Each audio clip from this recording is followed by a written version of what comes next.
Продолжаем нашу игру. Я называю проблему или диагноз, а вы называете доктора, к которому с этой проблемой стоит обратиться. Поехали! Θέλω να κάνω ακτινογραφία. Πάω στον ακτινολόγο.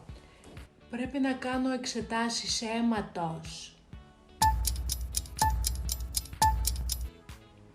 Πάω στον μικροβιολόγο. Πρέπει να κάνω εγχείρηση. Πάω στον χειρουργό. Δεν θέλω φάρμακα, προτιμώ μια φυσική θεραπεία.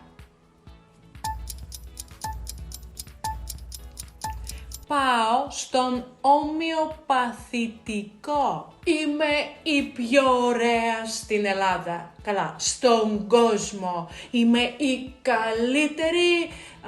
Είμαι βασίλισσα. Είμαι πριγκίπισσα. Είμαι θεά. Πάω στον ψυχίατρο.